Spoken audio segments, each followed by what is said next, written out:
جامعہ صدیقیہ باولپور کا سالانہ جلسہ دستار فضیلت حفاظ قراء فضلاء و متخصصین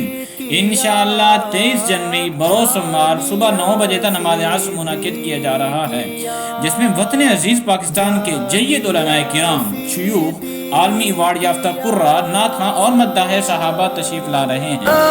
اس کی بنیادوں میں ہے اخلاص کی دولت نہاں ہے، اکابر کا بھرم جامعہ صدیقیہ۔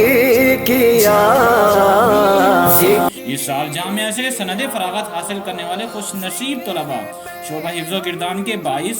دورہ حدیث ایکول ایم اے اسلامیات اینڈ عربک کے 11، تخصص فی الفقہ اسلامی کے 4، تجوید و قرات کے 24 جبکہ 80 تعلیم کے 19 کل 80 طلباء اس سعادت سے فیضیاب ہو رہے ہیں۔ آپ حضرات کو اس عظیم پروگرام میں شرکت کی خصوصی دعوت دی جاتی ہے۔